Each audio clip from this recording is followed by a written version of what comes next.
Palitas. Distribuição Sinapse. O Retábulo dos Ardentes. Retábulo de Isenheim, cerca de 1510-1516. Mathis Neidhart Gotthard, chamado Grünewald. Museu de Unterlinden, Colmar.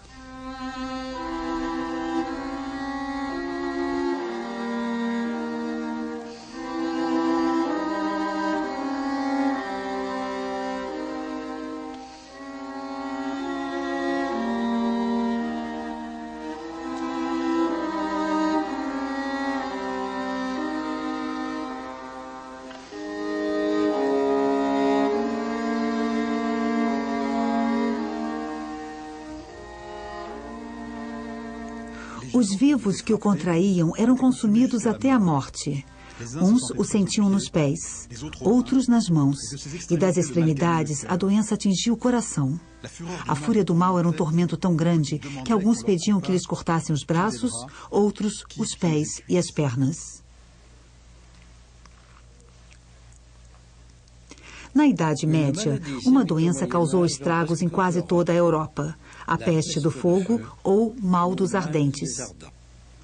A doença, ignorada na época, era provocada pelo fungão do centeio, um pequeno cogumelo preto cujos princípios ativos se encontravam no pão adulterado. Polhas, necroses, gangrena. Os membros acabam apodrecendo até que caem aos pedaços. O doente tem sensações intensas de queimaduras internas. Sofrendo de alucinações terríveis, ele se julga atormentado por demônios.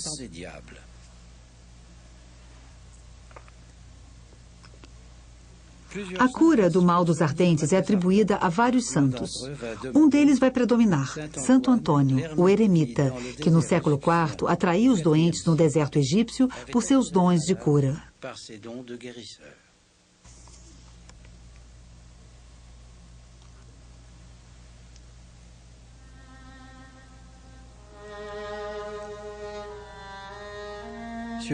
Sobre um fundo de trevas, ergue-se a cruz. Os braços de Cristo estão totalmente estendidos. A cabeça, coroada de espinhos, está caída. Os lábios azulados indicam a morte por asfixia. O peito, ferido do lado direito, tem as marcas do flagelo com golpes de galhos com espinhos.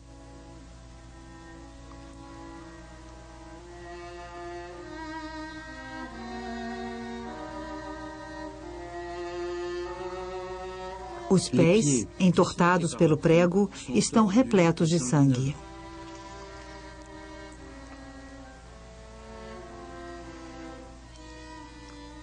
Maria Madalena, ajoelhada, suplicante, eleva as mãos cruzadas para Cristo. Atrás dela, em pé, São João Evangelista segura a Virgem que desfalece de dor.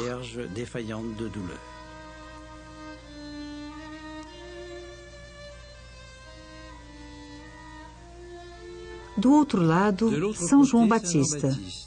Ele traz na mão esquerda um livro aberto e com a mão direita aponta na direção de Cristo.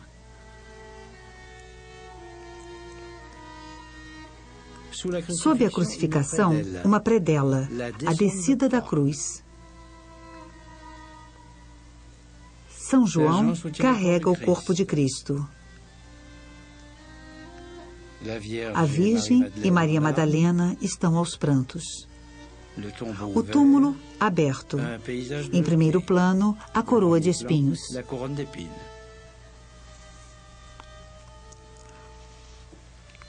Painel da esquerda. São Sebastião. Centurião romano convertido ao cristianismo, Sebastião foi condenado a ser o alvo dos arqueiros do imperador.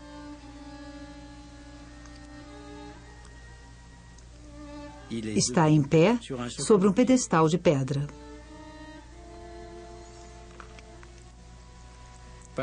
Painel da direita, Santo Antônio, também em pé sobre um pedestal.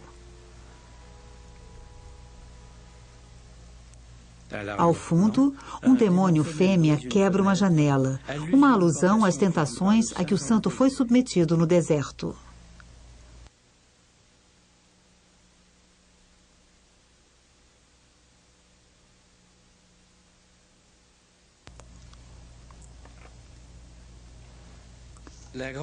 A grande cena da crucificação abre-se sobre os painéis laterais do retábulo e permite ver 4 outras cenas.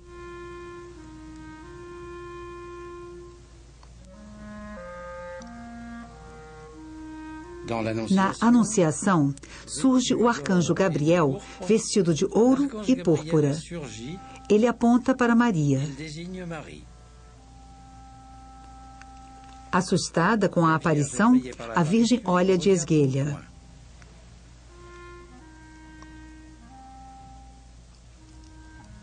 Os 2 painéis centrais, o Concerto dos Anjos e a Natividade, formam uma composição em continuidade.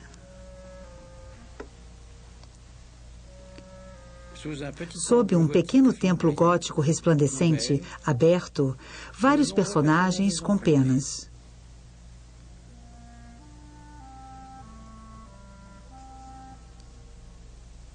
Sob a outra abertura do templo, uma jovem envolta num círculo de luz.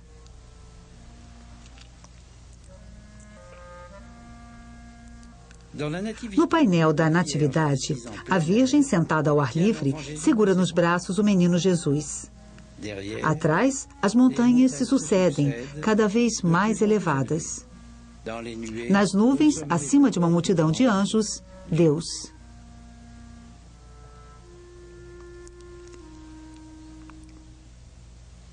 Quarto painel, a ressurreição.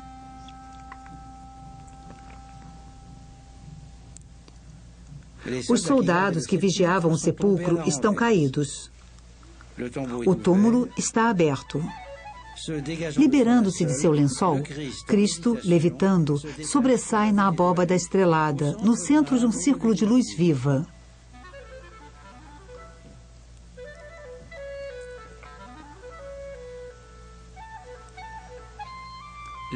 Abrindo-se os painéis centrais, revela-se um conjunto esculpido.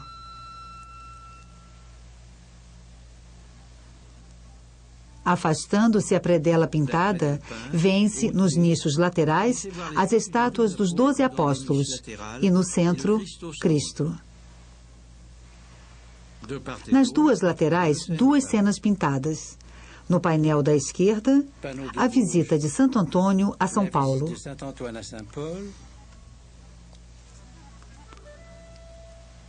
Antônio, há muitos anos solitário, sonha que um outro eremita o precedera no deserto.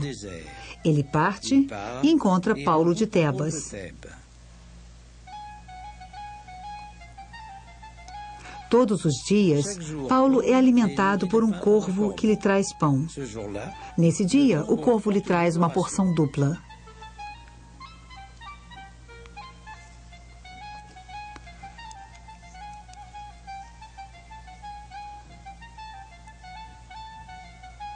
Painel da direita, a tentação de Santo Antônio. Estendido no chão, Antônio é atacado por animais monstruosos.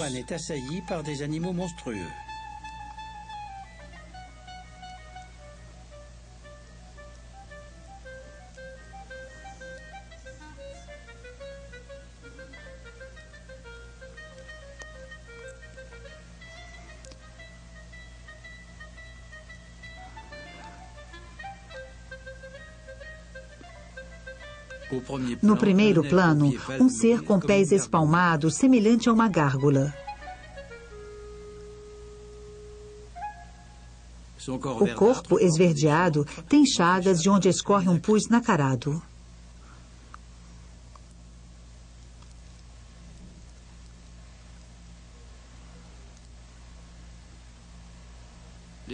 Os personagens esculpidos na parte central evocam as origens do retábulo.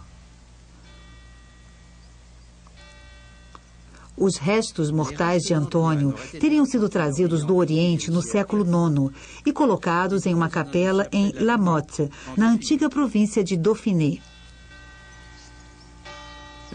Um nobre, cujo filho foi curado do mal dos ardentes, cria uma confraria leiga e funda um hospital.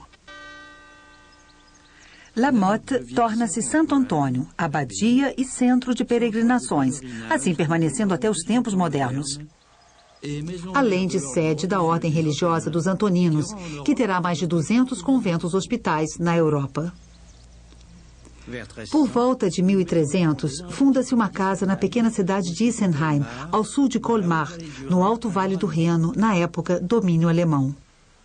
Jean d'Orlier, diretor do estabelecimento até 1490, encomenda a um escultor alsaciano, Nicolas de Haguenau, a parte esculpida do retábulo do altar-mor. Os antoninos obedeciam à regra de Santo Agostinho. Agostinho é um dos personagens esculpidos. O outro é São Jerônimo, modelo de religioso letrado, como eram os antoninos. Os recursos da ordem provinham das coletas e da criação de porcos. O santo é representado segurando um bastão em forma do T grego. A forma evocaria também a cruz de Cristo ou as muletas dos enfermos. Santo Antônio tornou-se aquele que curava o mal dos ardentes, doravante chamado Fogo de Santo Antônio, e assim, por metáfora, o protetor contra os incêndios. Ele está sentado no trono no centro do retábulo, imponente, severo e mesmo com um ar de reprovação. Esses traços exprimem sua dupla função, pois ele também é um santo vingador que pode levar o fogo tanto às moradias quanto aos membros dos descrentes. A seus pés, o porco. Um camponês oferece um leitão. Um burguês, um galo.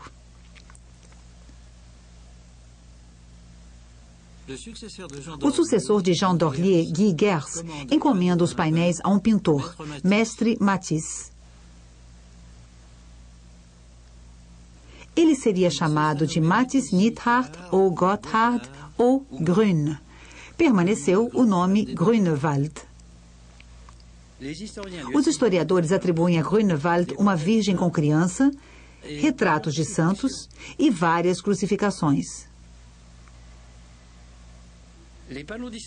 Os painéis de Isenheim foram produzidos entre 1512 e 1516.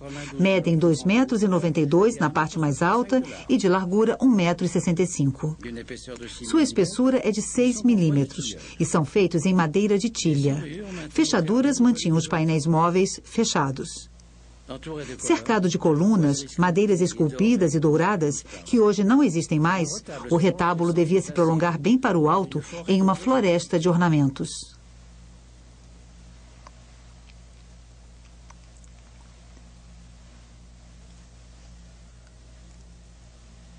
Vários desenhos preliminares subsistiram. Nas pinturas finais, os contornos são quase sempre desenhados com pincel. A camada pictórica associa têmpera e óleo.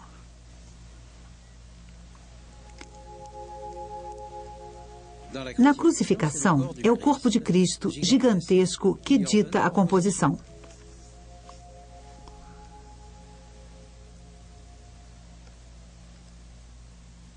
A cruz está posicionada mais para a direita, para que a abertura das partes do painel não corte o corpo do crucificado. O eixo de gravidade da composição descentralizada é dado por este corpo. As verticais oriundas das extremidades da cruz induzem as posições dos grupos. As diagonais sugeridas pelos braços de Cristo situam os personagens segundo uma geometria rigorosa.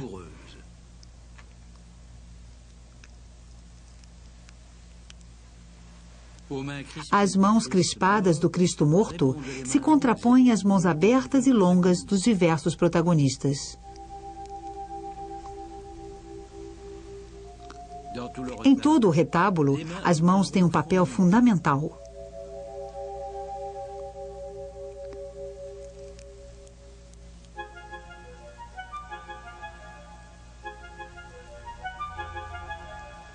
As mãos dos tocadores de viola do concerto assumem posições surpreendentes.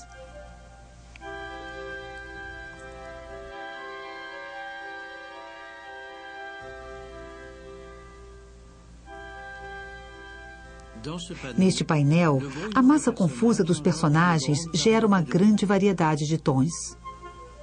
O pintor percorre todo o espectro.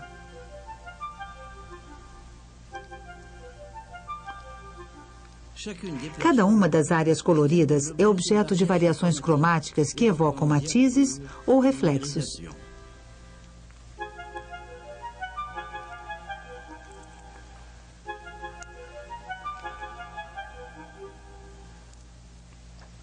O mesmo princípio é observado na ressurreição. Surgindo atrás do vermelho escuro da gola do soldado, o lençol se desdobra em espiral e em pregas ao vento. Azul esverdeado, azul, azul-violeta, violeta, vermelho-violeta, vermelho, alaranjado, amarelo.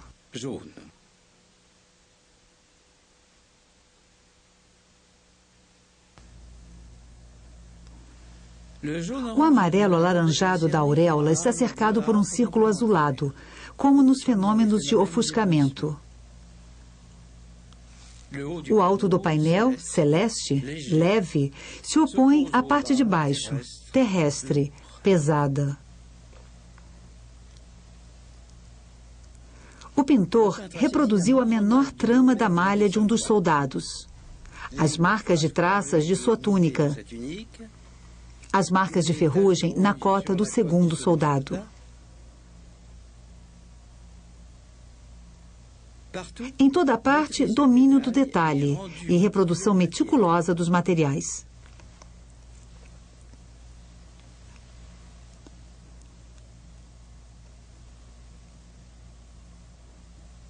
Na crucificação, uma presença insólita, a de São João Batista, morto vários anos antes de Cristo. Mas foi ele quem profetizou a sua vinda. A inscrição em vermelho anuncia: ele precisa crescer e eu diminuir. São João Batista representa então o Antigo Testamento, que deve ser substituído pelo Novo, representado por São João Evangelista. Aos pés de João Batista, o Cordeiro, símbolo frequente de Cristo, evocando o sacrifício do animal, que no antigo culto hebraico lavava os pecados de toda a comunidade. O sangue escorre no cálice, lembrando que o sacrifício de Cristo é renovado no altar, aos pés do retábulo, durante a missa, ao se beber o vinho.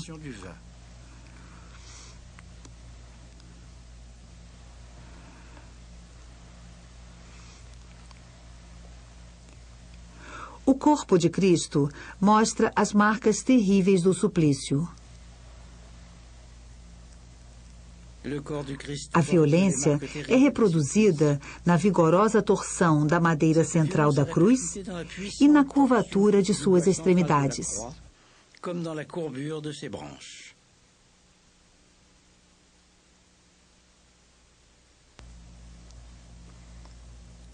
Um momento em especial é evocado, aquele em que, segundo o Evangelho, Cristo expira e faz-se noite em pleno dia.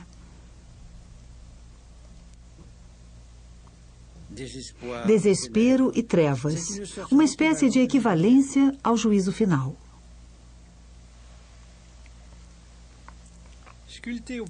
Esculpido no teto da Anunciação, o profeta Isaías mostra a Bíblia. Eis que uma virgem irá conceber e dará à luz um filho que se chamará Emanuel. A profecia é vista também no breviário colocado sobre a arca de madeira. Ela lembra a Arca da Aliança, o móvel que continha as tábuas da lei de Moisés. O ventre da Virgem grávida foi comparado à arca, pois o fruto que ele contém deve ser a nova aliança. A arca correspondem nos outros painéis a tina e o sarcófago, que irão receber o corpo de Cristo. Maria está em uma igreja. As duas cortinas talvez evoquem aquelas que protegiam a arca no Templo de Salomão. O jardim cercado e a porta fechada da Natividade simbolizam a virgindade de Maria. A tina, o urinol e o berço reforçam a ideia de que Cristo realmente desceu num corpo de homem. Assim como a troca de carinho entre a mãe e o bebê.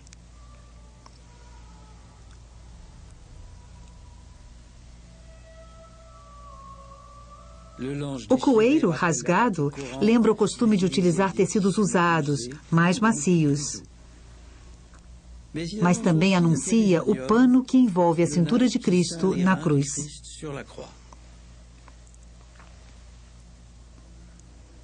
A parte esquerda, o concerto, é mais enigmática. Entre os estranhos personagens coloridos, alguns parecem anjos. O anjo azul esverdeado à esquerda tem uma crista de pavão. É provavelmente Lúcifer, o príncipe dos anjos que caíram em desgraça.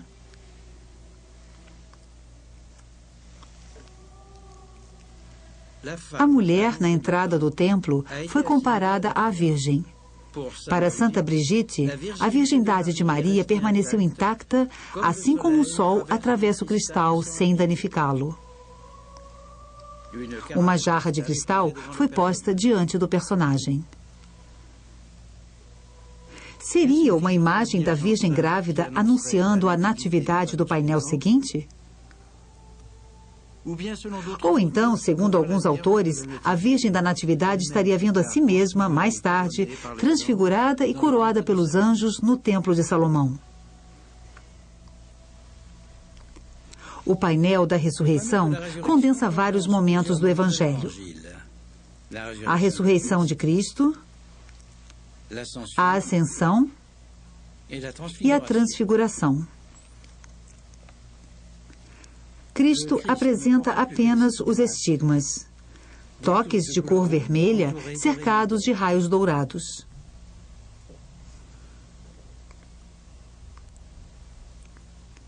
Chegando a ficar incandescente, o rosto não tem mais contornos nem relevo. Ele se funde com a cor mais clara, a cor do sol que emana dele. Ele é pura luz.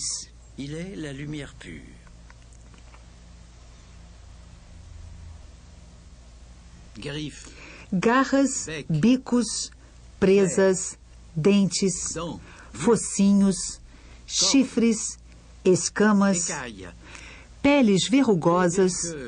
Os demônios reproduzem o reino animal.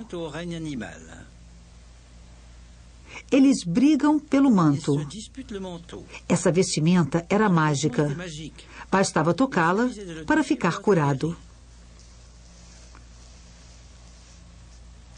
Em um papel, a inscrição em latim, o lamento de Antônio. Onde estavas tu, ó bom Jesus? Onde estavas tu? Por que não vieste curar meus ferimentos?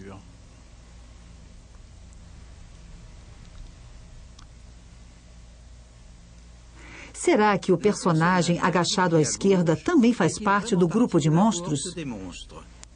Ele pegou o breviário do santo e, com o coto, tenta se agarrar ao manto azul. Ele tem aparência humana. Seu corpo é um livro aberto. Chagas purulentas, pústulas cinza esverdeadas envoltas por uma auréola cor de vinho, grandes espinhas cônicas em tons violáceos, crostas espessas,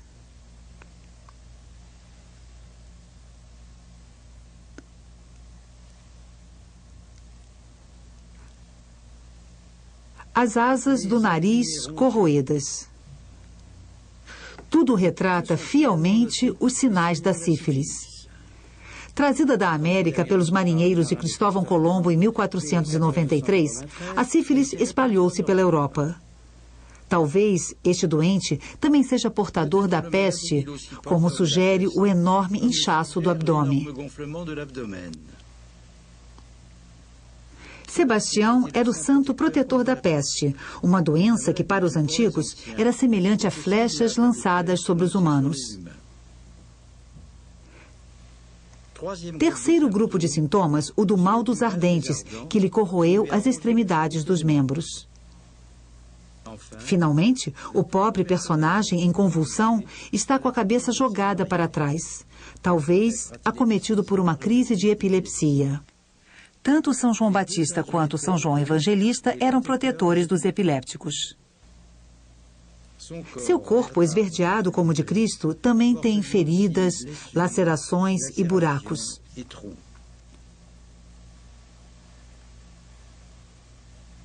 Assim como Cristo assumiu todos os pecados, este doente concentra em sua carne todas as doenças, todos os sofrimentos do mundo.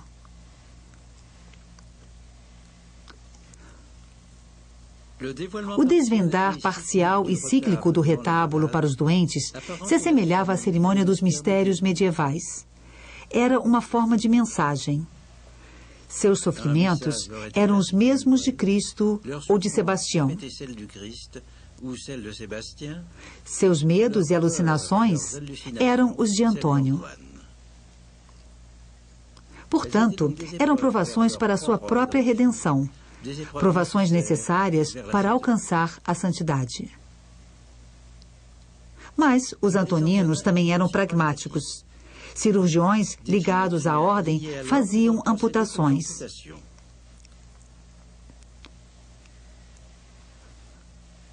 Os antoninos davam a seus doentes carne dos porcos que eles mesmos criavam e pão de boa qualidade, combatendo desta forma, sem saber, os efeitos do pão envenenado pelo fungão do centeio. Verbena, papoula, verônica, urtiga, várias plantas foram reunidas pelo pintor. Os antoninos as utilizavam para fazer o bálsamo de Santo Antônio, ou para o santo vinho, uma poção na qual eram mergulhadas as relíquias de Santo Antônio. As plantas benéficas se opõem às maléficas. Há um cogumelo ao pé da árvore. Quando ele surge na superfície, sua proliferação interna já terá apodrecido o coração da árvore. Da mesma forma, o surgimento de chagas ou necroses na pele traduz o apodrecimento interno do doente. Neste ponto, Grünewald retoma a analogia entre a madeira e a carne, como já fizera com a cruz e o corpo de Cristo.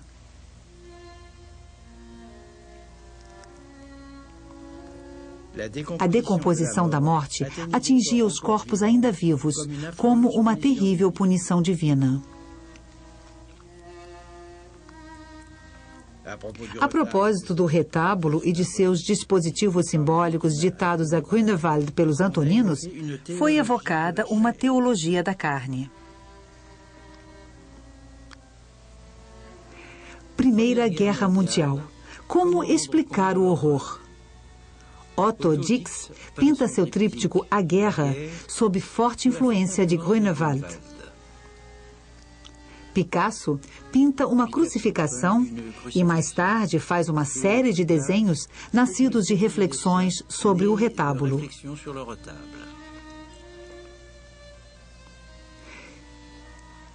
Segunda Guerra Mundial, massacres planetários, campos de extermínio, imagens de corpos torturados. Crucificações em Francis Bacon. Crucificações também em Graham Sutherland e em Willem de Kooning. Passados 5 séculos, o virtuosismo de colorista de Grünewald continua fascinando os pintores.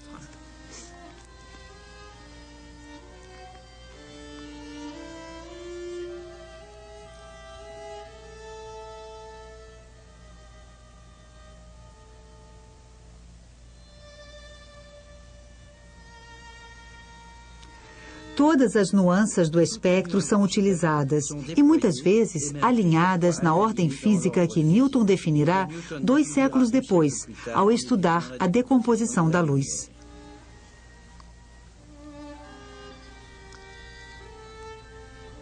Grünewald forneceu o segredo dessa ciência da luz em uma natividade muito próxima daquela do retábulo.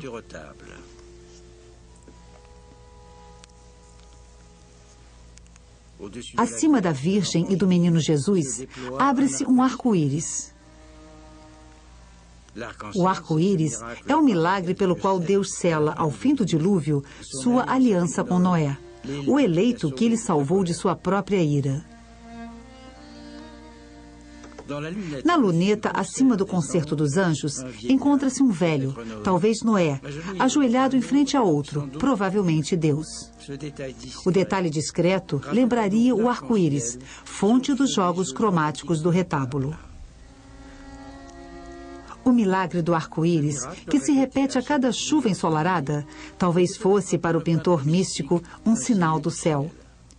Um sinal que ditava tanto a ordem dos pigmentos nos quais ele devia molhar seus pincéis, quanto a certeza de que a luz divina era, para um pintor, o único objetivo verdadeiro a ser atingido.